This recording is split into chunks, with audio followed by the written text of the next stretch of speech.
گناہوں کی نہیں جاتی ہے عادت یا رسول اللہ، گناہوں کی نہیں جاتی ہے عادت یا رسول اللہ، تمہیں اب کچھ کرو ماہ رسالت یا رسول اللہ، گناہوں کی نہیں جاتی ہے عادت یا رسول اللہ، میں بچنا چاہتا نحمدہ ونصلی ونسلم علی رسولہ الکریم، اما بعد فاعوذ باللہ من الشیطان الرجیم، بسم اللہ الرحمن الرحیم۔ ربنا وبعث فیہم رسولا منہم یتلو علیہم آیاتک ویعلمہم الکتاب والحکمت ویزکیہم انک انت العزیز الحکیم۔ آمنت باللہ صدق اللہ العظیم وصدق رسولہ النبی الامین المختار الکریم، ونحن علی ذلک لمن الشاہدین والشاکرین والحمد للہ رب العالمین۔ اللہم صلی وسلم وبارک علی سیدنا و مولانا محمد وعلی آلہ واصحابہ وبارک وسلم، صلاۃ و سلاما دائما علیک وعلی آلک واصحابک یا رسول اللہ صلی اللہ تعالی علیہ وسلم۔ عزیزان ملت اسلامیہ، محترم ناظرین و سامعین کرام، قرآن کریم کے پہلے پارے کے 15ویں رکوع کی آخری آیت مبارکہ کو تلاوت کرنے کا میں نے شرف حاصل کیا۔ اللہ تبارک و تعالیٰ کا ارشاد پاک ہو رہا ہے، جس کا معنی اور مفہوم یہ ہے: اے ہمارے رب، اور انہی میں سے ایسے رسول کو بھیج جو ان پر تیری طرف سے نازل ہونے والی آیتوں کو تلاوت کرے اور ان کو کتاب و حکمت کی تعلیم دیں اور ان کا تزکیہ کریں، بے شک تو ہی زبردست حکمت والا ہے۔ اسی معنی اور مفہوم کے تحت گناہوں کی حقیقت، گناہ کسے کہتے ہیں اور گناہوں سے کس طرح سے عذاب نازل ہوتا ہے گناہوں کے سبب، اس حوالے سے آج 24ویں نشست ہے، جس میں رسول پاک صلی اللہ تعالی علیہ وسلم کے فرمان مبارک کے ایک حصے کے مفہوم کے تحت سلسلہ وار گفتگو چل رہی ہے۔ جیسا کہ آپ میں سے اکثر حضرات جو مسلسل اس عنوان سے وابستہ ہیں، انہیں پتہ ہے کہ رسول پاک صلی اللہ تعالی علیہ وسلم کے فرامین کہ جن کے متعلق حضور پاک صلی اللہ تعالی علیہ وسلم نے بیان فرمایا کہ اگر یہ چیزیں ظاہر ہو جائیں تو عذاب کا آنا یقینی ہو جاتا ہے، جن میں سے پہلی بات تھی کہ مال غنیمت کو ذاتی ملکیت بنایا جائے گا، اور دوسری بات تھی کہ امانت کو مال غنیمت سمجھا جائے گا۔ امانت کی تفصیل آپ حضرات کے سامنے پیش ہو رہی ہے کہ امانت کہتے کسے ہیں، اور امانت دار انسان کو کیا فضیلتیں حاصل ہوتی ہیں، اور خیانت کرنے والا کس قدر نقصان کا شکار ہوتا ہے۔ تفصیلی طور پر آپ حضرات کے سامنے اس حوالے سے گفتگو ہو رہی ہے۔ گزشتہ نشست میں حضور پاک صلی اللہ تعالی علیہ وسلم کے فرمان عالی شان کی روشنی میں چند باتیں پیش کی گئی تھیں جن کا تعلق میرے آقا کے فرمان سے تھا، اور میرے سرکار نے فرمایا کہ جو امانت ادا نہ کرے وہ ایماندار نہیں، اور جو عہد پورا نہ کرے، وعدہ پورا نہ کرے، وہ دیندار نہیں۔ اسی طرح کی اور بھی احادیث، اکابرین کے اقوال ہمیں احادیث کی کتابوں میں ملتے ہیں کہ جس میں وضاحت کے ساتھ میں یہ بات بیان کر دی گئی کہ جو لوگ امانت میں خیانت کرتے ہیں یا جو لوگ امانت دار نہیں ہوتے، ان کی زندگی میں سوائے نقصان کے کچھ نہیں ہوتا، اور ان کی آخرت میں سوائے شرمندگی کے کچھ نہیں۔ اور جو لوگ امانت دار ہوتے ہیں ان کی زندگی بھی بہتر ہوتی ہے، ان کی آخرت بھی بہتر ہوتی ہے۔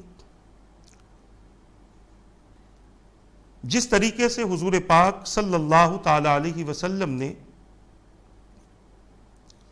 اپنی امت کو امانت کے حوالے سے تعلیم دی، حضور پاک صلی اللہ تعالی علیہ وسلم کے فرمان کی روشنی میں اکابرین نے اپنے اپنے علم کے مطابق امانت کے حوالے سے اللہ کے بندوں کو تعلیم دی۔ حضرت میمون ابن مہران رضی اللہ تعالیٰ عنہ فرماتے ہیں کہ 3 چیزیں ہر نیک اور بد کو یعنی برے کو ادا کی جائیں۔ 3 چیزیں،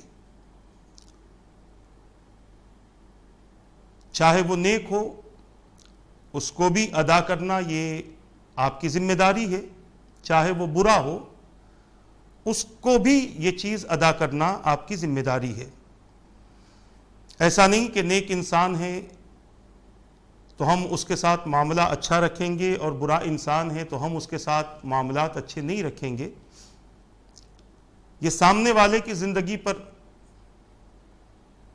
موقوف ہے کہ وہ اپنی زندگی کو کیسے گزارتا ہے، مگر اللہ کے بندوں کو یہ حکم نہیں دیا گیا کہ کوئی برا ہو تو اسے برائی کے ساتھ پیش آؤ، کوئی اچھا ہو تو اس کے ساتھ اچھائی کے ساتھ پیش آؤ، بلکہ ہماری ذمہ داری یہ ہے کہ اگر برا بھی ہو تو اسلام اس حوالے سے جو دعوت دیتا ہے اس کو قبول کر کے اس کے ساتھ میں آپ ویسے ہی پیش آئیں، جن میں ایک بات ہے کہ صلہ رحمی کرو، سامنے والا نیک ہو یا برا ہو، یعنی رحم و کرم کا معاملہ کرو، اس کے حقوق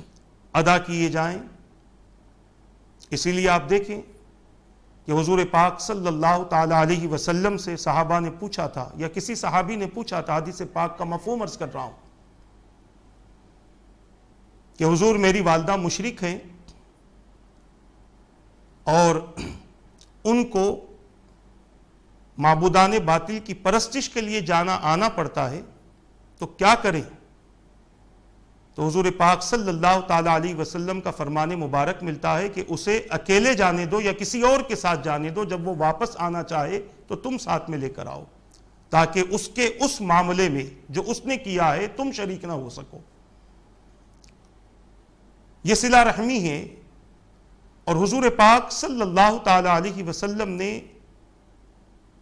اس کی بہت زیادہ تعلیم اپنی امت کو عطا فرمائی ہے۔ رشتہ داری خراب کر لینا،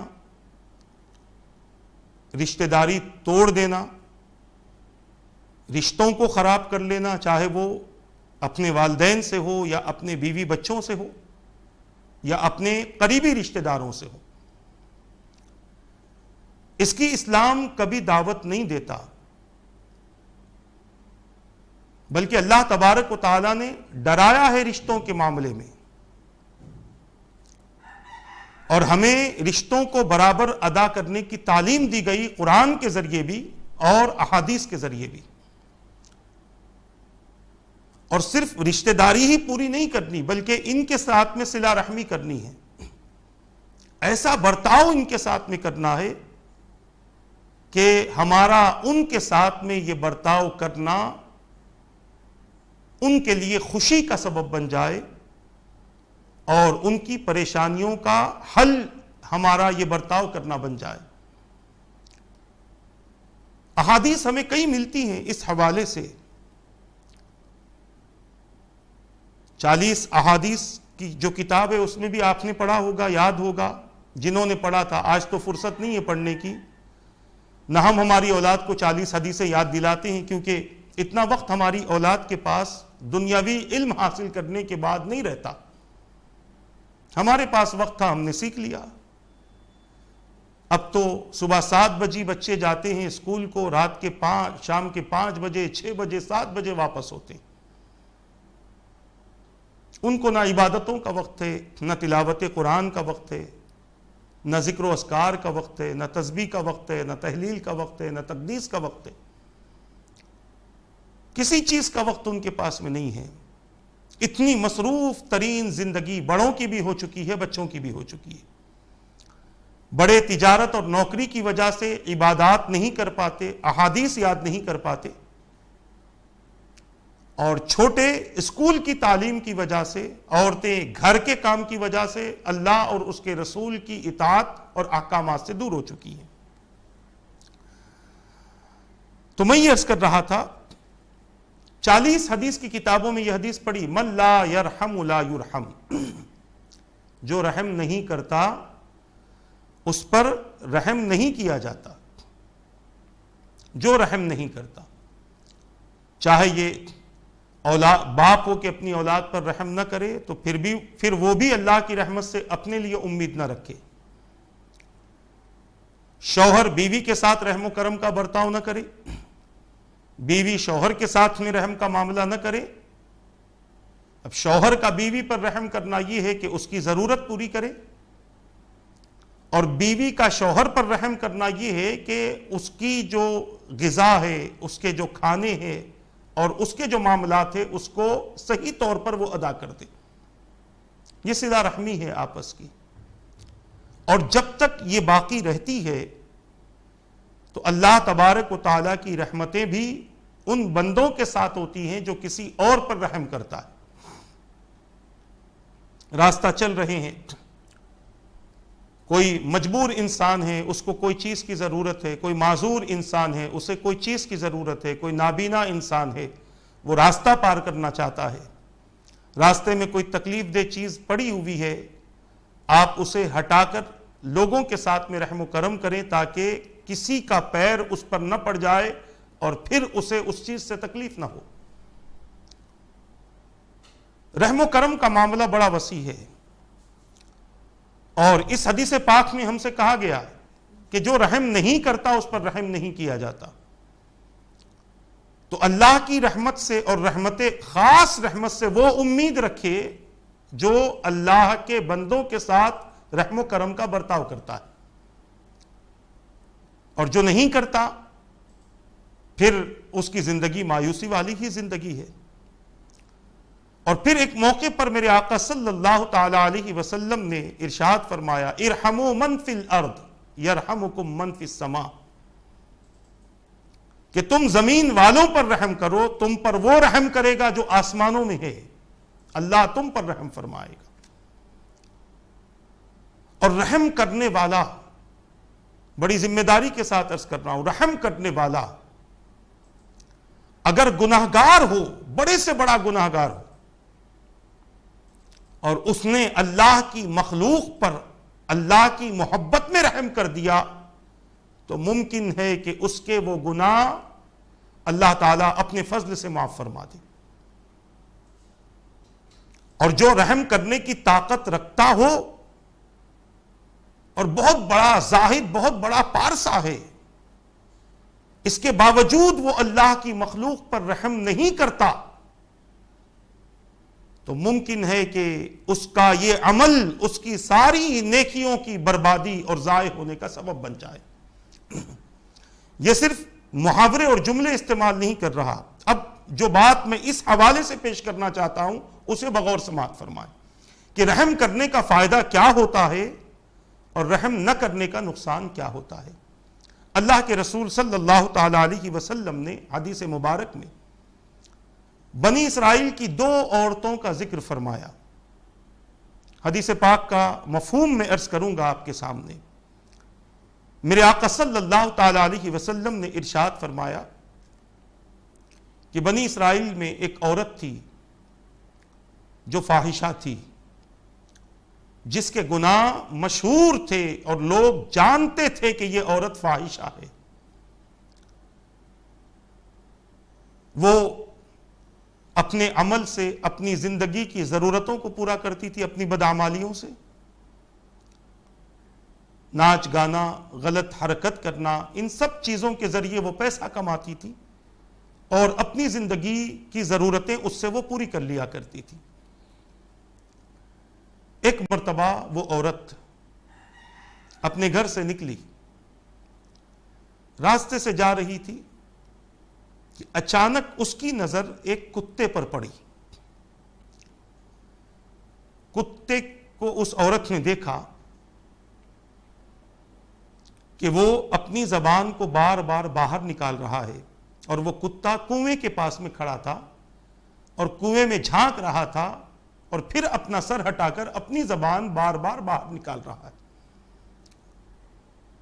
وہ عورت عقل مند تھی، سمجھدار تھی، اس کو محسوس ہوا کہ ممکن ہے کہ اس کتے کو پیاس لگی ہے، اسے پانی کی ضرورت ہے، لہذا اس نے یہ ارادہ کیا کہ اس کتے کو پانی پلائے گی، اور وہ کنویں کے پاس گئی۔ آس پاس میں دیکھا کہ کہیں ڈول رسی نہیں ہے، کنویں میں پانی بڑی گہرائی میں بہت اندر تک ہے، ڈول اور رسی نہیں ہے، ڈول اور رسی رہتی ہاتھ نہیں پہنچ سکتا تھا، ڈول اور رسی رہتی تو اندر جاتا، ڈول ڈال دیا جاتا، پانی نکال کر اس کتے کو پلا دیا جاتا۔ آگے پیچھے دائیں بائیں ہر طرف اس نے دیکھ لیا، کہیں پر بھی ڈول اور رسی موجود نہیں تھی۔ اس کو ایک ترکیب سوچی، اس نے جوتیاں پہن رکھی تھی، اپنی جوتی نکالی، اپنا دوپٹہ نکالا اور اس جوتی کو دوپٹے سے باندھ دیا اور باندھ کر اسے کنویں میں ڈالا۔ کنویں میں ڈالا تو جوتی چونکہ بند ہوتی ہے، اس جوتی میں پانی بھرا، اس کو نکالا اور اس کتے کو پلایا، اور ایک بار نہیں، جب تک کتے کی پیاس نہ بجھی اسے وہ پانی نکالتی رہی اور پلاتی رہی۔ میرے آقا صلی اللہ تعالی علیہ وسلم نے ارشاد فرمایا کہ اللہ تبارک و تعالی نے اس کے اس عمل کی وجہ سے اس کی زندگی کے سارے گناہوں کو معاف کر دیا، کیونکہ اس نے اس کتے پر رحم کیا تھا، تو اللہ تبارک و تعالی نے اپنی رحمت سے اس کے سارے گناہوں کو بخش دیا۔ یہ رحم کا انعام ہے، رحم و کرم کا انعام ہے اللہ کی طرف سے اللہ کے بندوں کے لیے۔ دوسری بات میرے آقا فرماتے ہیں کہ ایک عورت تھی، وہ بھی بنی اسرائیل کی تھی، بڑی عابدہ، زاہدہ، پارسا تھی، اپنا وقت عبادت میں لگاتی تھی، بہت زیادہ اللہ کی اطاعت کرتی تھی، ذکر و اذکار کرتی تھی، مگر اس کے اندر ایک عادت یہ تھی کہ اس کے پاس میں ایک بلی تھی، اور اس بلی کو اس نے رسی سے اپنے تخت کے چوپائے سے باندھ دیا تھا، اپنے تخت کے پائے سے باندھ دیا تھا معاذ اللہ۔ لہذا اب معاملہ یہ ہوا کہ یہ تو اپنی عبادت میں رہتی تھی، وہاں بلی پکارتی تھی، اسے بھوک لگتی تھی، اسے پیاس لگتی تھی، اسے نہ کھانا دیتی تھی، نہ دودھ دیتی تھی، نہ پانی دیتی تھی، یہاں تک کہ میرے آقا نے فرمایا کہ وہ بلی مر گئی، اور اللہ تبارک و تعالی نے اس بلی پر رحم نہ کرنے کی وجہ سے رب قدیر نے اس عورت کو جہنمی بنا دیا، اس کو جہنم میں ڈال دیا۔ بتانا یہ چاہتا ہوں کہ جو لوگ اللہ کی مخلوق کے ساتھ، ضروری نہیں کہ وہ صرف انسان ہو، اللہ کی مخلوق کے ساتھ جو رحم نہیں کرتا، اللہ تعالیٰ کی خاص رحمت سے وہ محروم کر دیا جاتا ہے، اور جو اللہ کی مخلوق کے ساتھ رحم کرتا ہے، اللہ تبارک و تعالیٰ ان لوگوں کو اپنی خاص رحمت نصیب فرماتا ہے۔ ایک بزرگ کا انتقال ہوا، ان کے معتقدین مریدین کو خواہش ہوئی کہ ہمارے شیخ کے ساتھ میں کیا ہوا ہے، اس کے بارے میں ہمیں اطلاع مل جاتی تو بہت اچھا تھا۔ کسی کے خواب میں شیخ آ گئے، اس نے شیخ سے پوچھا کہ آپ کو تو اللہ تعالیٰ نے بہت زیادہ نعمتیں دی ہوں گی، کیونکہ آپ نے اپنی زندگی، مکمل زندگی اللہ اور اس کے رسول کی اطاعت میں گزاری، کبھی بھی ہم نے آپ کو اللہ کی نافرمانی کرتے ہوئے نہیں دیکھا، آپ کو تو رب نے بخش دیا ہوگا آپ کے اعمال کی وجہ سے، آپ کی نیکیوں کی وجہ سے۔ تو وہ بزرگ فرماتے ہیں کہ اللہ تبارک و تعالیٰ نے مجھے بخش تو دیا ہے، میرے اعمال تو ایک طرف تھے، صرف ایک مکھی کی وجہ سے اللہ نے مجھے بخش دیا۔ خواب دیکھنے والا بڑا حیرت میں آ گیا، اس نے کہا کہ حضرت یہ کیسے ہوا؟ تو کہا ایک مرتبہ میں کچھ لکھ رہا تھا، اور پہلے لوگوں کا طریقہ تھا کہ وہ لکڑی کا قلم بناتے تھے اور سیاہی میں ڈبا کر اس سے لکھا کرتے تھے۔ تو فرماتے ہیں کہ ایک مرتبہ میں نے قلم سیاہی میں ڈبایا اور جیسے ہی نکالا ایک مکھی اس کے اوپر آ کر بیٹھ گئی۔ اس مکھی کا بیٹھنا تھا کہ میں نے سوچ لیا کہ شاید اسے پیاس لگی ہے، اسی لیے یہ سیاہی کی طرف آئی ہے، لہٰذا میں تھوڑی دیر ویسے ہی رکا رہا، میں نے حرکت نہ کی، یہاں تک کہ اس مکھی نے اپنی پیاس بجھا لی اور وہ اڑ گئی۔ اللہ تبارک و تعالیٰ نے مجھ سے فرمایا کہ اے میرے بندے، تیرے اعمال ایک طرف ہے، میں تجھے بخش رہا ہوں اس لیے کہ تو نے ایک مکھی پر اپنی زندگی میں رحم کیا تھا۔ تو بندہ ان مخلوقات پر رحم کرے تو بخشا جاتا ہے، انسانوں پر رحم کرے تو اس کا کیا عالم ہوگا۔ یقیناً اللہ تبارک و تعالیٰ بخش بھی دے گا، اور جب تک وہ زندہ ہے اپنی خاص رحمتوں سے اس بندے کو مالا مال فرمائے گا۔ تو میں یہ عرض کرنا چاہتا ہوں، حضور پاک صلی اللہ تعالی علیہ وسلم نے، حضور پاک صلی اللہ علیہ وسلم کے فرامین کی روشنی میں اکابرین نے جو تحقیق کی اور تحقیق کر کے جن چیزوں کا خلاصہ کیا ہے، اس میں ایک یہ بھی ہے کہ جب تم صلہ رحمی کرنا چاہو تو یہ نہ دیکھو کہ سامنے والا نیک ہے یا برا ہے، اس بات کو بھی ذہن میں رکھا جائے۔ کوئی اگر برا ہوتا ہے تو سیٹ اسے پیسہ نہیں دیتا، مالدار اسے زکوٰۃ نہیں دیتے، لوگ اسے اپنی طرف سے اپنے پاس سے جھڑک دیتے ہیں، دور کر دیتے ہیں۔ کیوں؟ اس لیے کہ وہ برا ہے۔ وہ برا ہے تو کیا ہوا؟ آپ تو اچھے ہیں، آپ اپنی اچھائی سے اسے اچھا کرنے کی کوشش کرو۔ گالی دینے والے کو گالی دو گے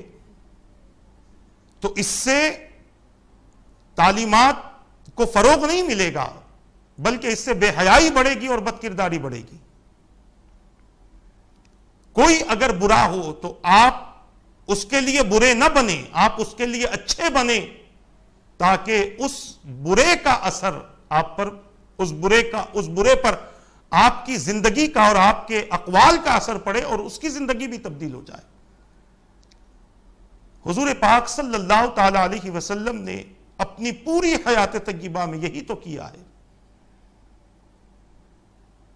ہم اگر تاریخ کا مطالعہ کریں تو ہمیں یہ پتا چلتا ہے کہ کیسے برے سے برے لوگ اس دور میں موجود تھے،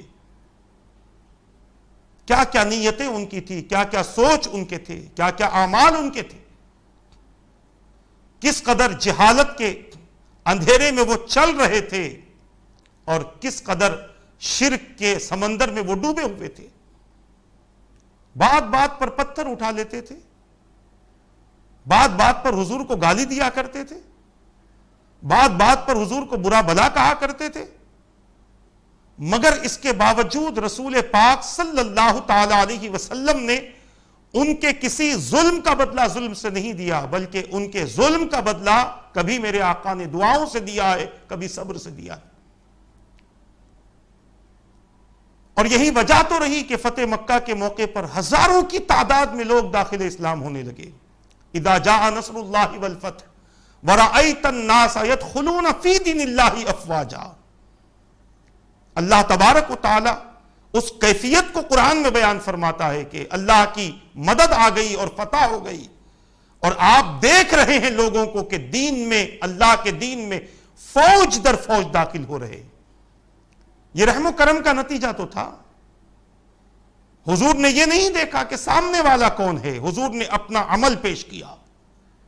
اپنا کردار پیش کیا، اپنی زندگی اور اپنی پاکیزہ سیرت ان کے سامنے پیش کی۔ اسی لیے ان کی برائی نیکی میں تبدیل ہو گئی، ان کی بدعمالیاں اچھے عمل میں تبدیل ہو گئی، ان کی زندگی اتنی پاکیزہ ہو گئی کہ کسی شاعر نے یہ ان حالات کا مشاہدہ کرتے ہوئے کہہ دیا، ایک عرب نے آدمی کا بول بالا کر دیا،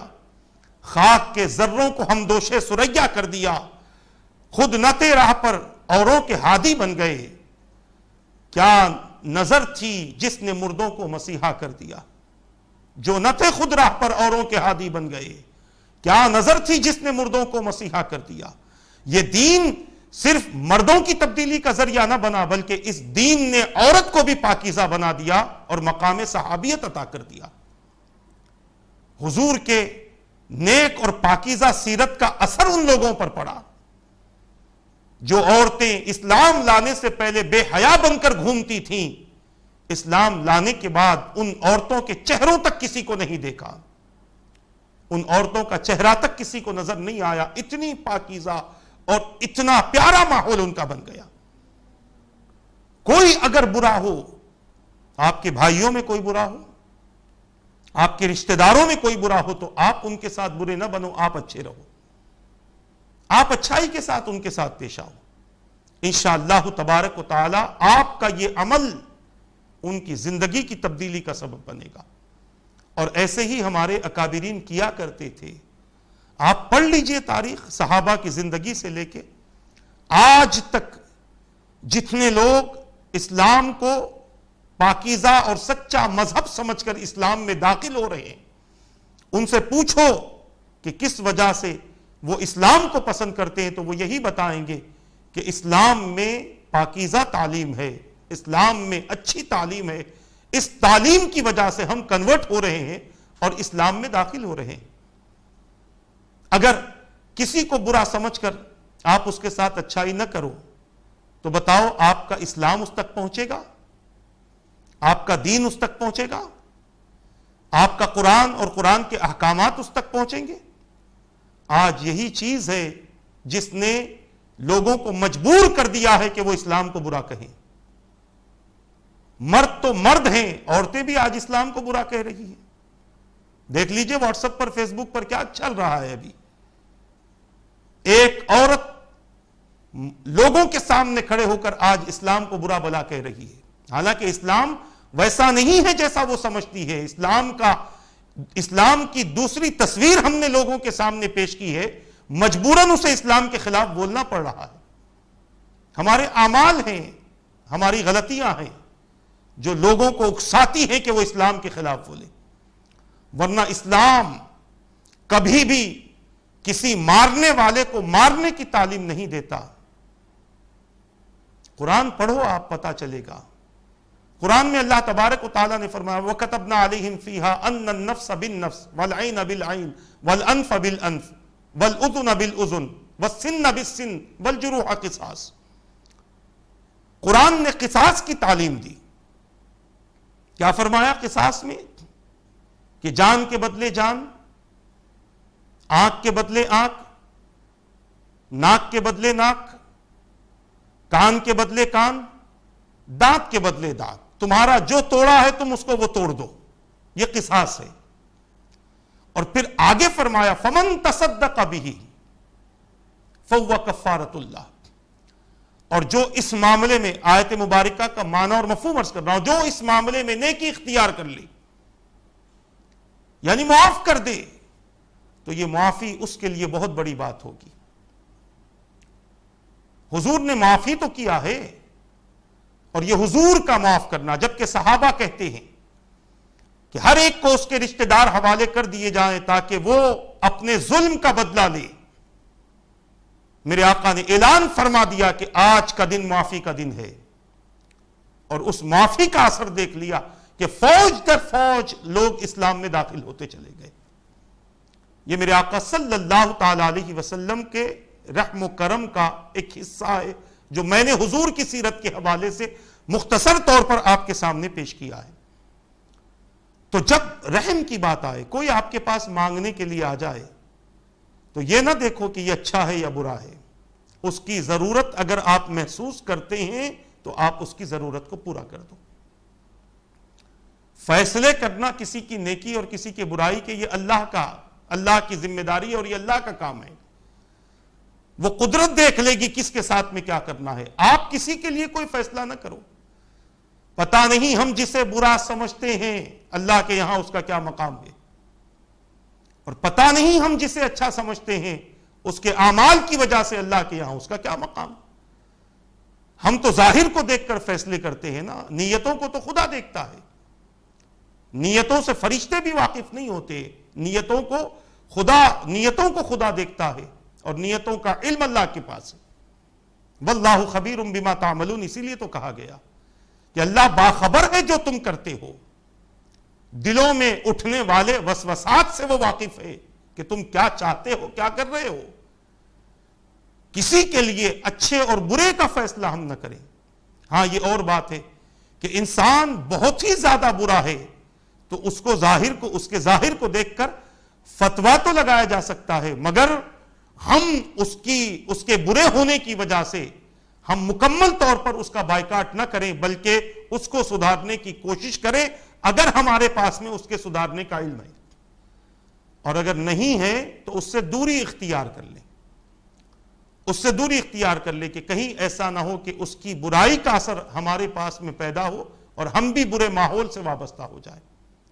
کیونکہ انسان جہاں نیکیوں کے اثر سے متاثر ہوتا ہے وہیں پر برائیوں کی گندگی سے بھی وہ متاثر ہوتا ہے. تو پہلی بات حضرت محمون ابن مہران نے فرمائی کہ صلہ رحمی کرو، چاہے وہ نیک ہو یا برا ہو، وہ نیک ہو یا بد ہو، اس کے ساتھ صلہ رحمی کرو. دوسری بات آپ نے بیان فرمائی کہ وعدہ جس سے بھی کیا ہے پورا کرو، چاہے وہ نیک ہو یا برا ہو. وعدے کے تعلق سے میں نے تفصیلی گفتگو آپ کے سامنے کر دی ہے. یہاں صرف یہ عرض کرنا چاہتا ہوں، آپ نے کسی سے وعدہ کیا ہو، اگر وہ نیک ہے اس کے ساتھ بھی اس وعدے کو پورا کرو. اگر وہ ظاہری طور پر برا ہے تو آپ اپنے کیے ہوئے وعدے سے مکر نہ جاؤ. آپ اپنا کیا ہوا وعدہ اس کے ساتھ میں پورا کرو. یہ نہیں کہ اس کو خوش کرنے کے لیے کہہ دیا کہ نہیں میں آپ جو چاہتے ہیں کر دوں گا، آپ کی جو ضرورت ہے کر دوں گا، اور اس کے جانے کے بعد آپ لوگوں سے یہ کہیں، اپنے گھر والوں سے یہ کہیں کہ یہ بہت برا ہے، اس نے میرے ساتھ یہ کیا تھا، اس نے میرے ساتھ ایسا کیا تھا، فلاں کیا تھا، ظلم کیا تھا، یہ کیا تھا، لہٰذا میں اس سے کیے ہوئے وعدے کو پورا نہیں کروں گا. تو یہ چیز غلط ہے. وہ برا صحیح، آپ اچھے بنو تاکہ آپ کا یہ عمل، آپ کا یہ وعدہ پورا کرنا اس کو احساس دلائے کہ میں نے اس کے ساتھ میں غلطی کی تھی، میں نے اس کے ساتھ برا کیا تھا، اس کے باوجود اس نے میرے ساتھ اچھا کیا ہے. لہٰذا ممکن ہے کہ وہ اپنی غلطیوں سے توبہ کر کے نیک بندوں کے زمرے میں شامل ہو جائے. ممکن ہے اللہ تعالیٰ ہدایت دینے پر آئے، اور اللہ کی ہدایت جس بندے کے نصیب میں ہوتی ہے اس کے لیے معمولی چیزیں تبدیل ہونے کا اس بندے کے لیے سبب بن جاتی ہیں. تو یہ دوسری بات ہے. تیسری بات آپ نے بیان فرمائی کہ ہر ایک کی امانت ادا کر دو، چاہے وہ نیک ہو یا برا ہو. ہر ایک کی امانت ادا کر دو. آپ اندازہ کیجئے کہ امانت کے تعلق سے بھی ہم تفصیلی گفتگو کر رہے ہیں، مگر یہاں صرف ایک ہی بات میں بتانا چاہتا ہوں کہ جس کی امانت آپ کے پاس ہے اس میں کسی قسم کی کمی کیے بغیر، کسی قسم کی خیانت کیے بغیر آپ اس بندے کی امانت اسے واپس کر دو، بھلے ہی اس نے آپ کے ساتھ میں کچھ کیا ہو۔ نیک انسان ہے سامنے والا تو اس کی بھی امانت آپ ویسے ہی واپس کر دو جیسے اس نے آپ کے پاس میں رکھوائی ہے، اور اگر سامنے والا برا ہے اور اس کی کوئی چیزیں آپ کے پاس ہے، اکثر آج کل معاملات ہوتے ہیں، گھریلو معاملات ہم دیکھ لیں، زیادہ تر یہی واقعات ہمارے سامنے آتے ہیں، اس قسم کے کئی سوالات ہم سے ہوتے ہیں کہ گھر میں 5 بھائی ہیں، ایک بھائی بہت غلط ہے، بہت برا ہے، تو کیا ہم اس کا حق اسے دیں یا اس کا حق ہم رکھ لیں؟ وہ بہت برا ہے، اور بعض کہتے ہیں اتنا برا ہے کہ وہ جوا بھی کھیلتا ہے، وہ شراب بھی پیتا ہے، وہ فلاں کام کرتا ہے، فلاں کام کرتا ہے۔ یعنی ایک انسان کے اندر جس قدر برائی ہو سکتی ہے اس کا ذکر ہوتا ہے، اور آج انہی چیزوں کو دیکھ کر حقوق کی عدم ادائیگی ہو رہی ہے، یعنی حقوق صحیح طور پر ادا نہیں ہو رہے، بعض کمزور ہیں اور بعض طاقتور ہیں، تو اپنی طاقت کی وجہ سے اس کمزور کا حق مار دیتے، اور بعض ایسے ہوتے ہیں کہ جو اس کی کم علمی کی وجہ سے اس کا حق مار دیتے، یعنی اس کو صحیح طور پر اس کی امانت جو آپ کے پاس میں دولت کی شکل میں ہے، زیورات کی شکل میں ہے، جائیداد کی شکل میں ہے، زمین کی شکل میں ہے، یا پھر سواریوں کی شکل میں ہے، کسی بھی شکل میں آپ کے پاس اس کی امانت ہو تو آپ اس کی امانت کو اسے واپس کر دو، کیونکہ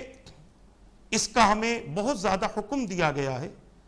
اور میں بڑی ذمہ داری کے ساتھ کہہ سکتا ہوں کہ جو بندہ بندوں کی امانتوں کو صحیح طور پر واپس کرتا ہے تو اللہ تبارک و تعالی بڑی آفات اور بڑی مصیبتوں سے ان کی حفاظت فرماتا ہے۔ آپ نے سنا ہوگا 3 آدمی کا واقعہ، میں اختصاراً عرض کروں گا۔ 3 آدمی کا واقعہ آپ نے سنا ہوگا جس کو میرے آقا صلی اللہ علیہ وسلم نے بیان فرمایا ہے۔ بنی اسرائیل کے 3 شخص تھے، اور یہ تینوں، ان میں سے ایک وہ تھا جو بکریاں چراتا تھا، ایک تاجر تھا، تجارت وغیرہ کرتا تھا، اور ایک شخص ایسا تھا کہ جس کی زمین و جائیداد تھی، وہ اپنی جائیدادیں گھر وغیرہ بنواتا تھا۔ حدیث پاک کا مفہوم عرض کر رہا ہوں، میرے آقا صلی اللہ تعالی علیہ وسلم نے فرمایا کہ ان تینوں کی دوستی تھی، اور آپس میں ان لوگوں نے ارادہ کیا کہ ہم کہیں جائیں گے، سامان تجارت لے کر آئیں گے اور اس سے کاروبار کر کے نفع اٹھائیں گے۔ یہ تینوں نکلے تجارت کا سامان لینے کے لیے۔ راستے میں بڑی تیز آندھی چلی یا بہت تیز بارش ہونے لگی۔ یہ تینوں ایک میدان میں تھے، اچانک دیکھا کہ ایک پہاڑ ہے، اس کے اندر ایک غار ہے، تھوڑی سی جگہ ہے، لہٰذا ان لوگوں نے اپنے آپ کو اس آندھی اور طوفان سے بچانے کے لیے غار میں پناہ لینے کو غنیمت سمجھا۔ یہ لوگ گئے، پہاڑ کے اندر پہنچ گئے، اچانک اللہ کی مرضی تھی، اللہ تبارک و تعالیٰ کی طرف سے ایسی آندھی اور ایسا طوفان آیا کہ ایک بڑا پتھر لڑکتا ہوا آیا، اور جس پہاڑ میں یہ لوگ تھے اس غار کے منہ پر آ کر کھڑا ہو گیا، اور اس انداز سے وہ پتھر آیا کہ اب ان غار میں رہنے والوں کو بچنے کی کوئی صورت نہیں، اتنا بڑا پتھر ہے، کہاں سے ڈھک لیں گے، کہاں سے ڈھکیلیں گے؟ اور ایسی حالت تھی کہ پورے غار کا منہ بند ہو گیا، نہ اس میں سے کوئی ہوا آ رہی ہے نہ کوئی روشنی آ رہی۔ بڑے پریشان ہوئے، ان لوگوں نے تو محسوس کر لیا کہ اب ہمارا کام تو ہو گیا، اب نہ ہماری آواز باہر جائے گی نہ کوئی ہمیں بچا سکے گا۔ آخر میں تینوں نے فیصلہ کیا کہ چلو زندگی میں کوئی ایک نیکی تو کی ہوگی، اس نیکی کا ذکر کر کے اللہ سے دعا مانگے، شاید اس کی وجہ سے ہماری بخشش، اس کی وجہ سے ہمیں اس سے نجات مل جائے۔ ایک بیٹھ گیا، بیٹھ کر اللہ کی بارگاہ میں عرض کرنے لگا، مولا تو جانتا ہے میں چرواہا ہوں، روز بکریاں چراتا ہوں، اور بکریاں چرا کر اپنے گھر واپس ہوتا ہوں تو ان بکریوں سے دودھ نکال کر سب سے پہلے میری ماں کو پلاتا ہوں، پھر بچوں کو۔ ایک مرتبہ تو یہ بھی جانتا ہے کہ میں کافی دور نکل گیا، واپس آنے تک کافی رات ہو گئی، جب میں پہنچا میری ماں سو گئی تھی، بچے جاگ رہے تھے، میں نے دودھ نکالا بکریوں سے اور میری ماں کے سرہانے کھڑا ہو گیا، حالانکہ میرے بچے دودھ مانگ رہے تھے، مگر پہلے مجھے اپنی ماں کا حق ادا کرنا تھا، لہٰذا اس حق ادا کرنے کے لیے میں کھڑا رہا، بچے روتے روتے سو گئے، اور میری ماں رات کے ایک حصے میں اٹھی، میں نے اسے دودھ پلا دیا، میری ماں خوش ہو گئی، اے میرے رب اگر میرے اس عمل سے تو راضی ہے تو اس مصیبت کو مجھ سے دور کر دے، ہم سے دور کر دے۔ اللہ نے اس کی بات سن لی، اور اس عمل کے وسیلے سے اللہ نے اس چٹان کو اپنے حکم سے تھوڑا سا ہٹا دیا، اتنی ہٹی چٹان کہ اب روشنی اور ہوا آنے لگی، خوش ہو گئے، اب سمجھ گئے کہ کچھ ہماری زندگی بچ سکتی ہے، کچھ حالات ایسے بن گئے ہیں۔ دوسرا بیٹھا، عرض کرنے لگا، مولا تو جانتا ہے تو نے مجھے بہت زیادہ دولت دی ہے، اور ایک مرتبہ میری رشتے کی بہن میرے پاس آئی تھی اور میں اسے پسند کرتا تھا، اس کی شادی کسی اور سے ہو چکی تھی، لہٰذا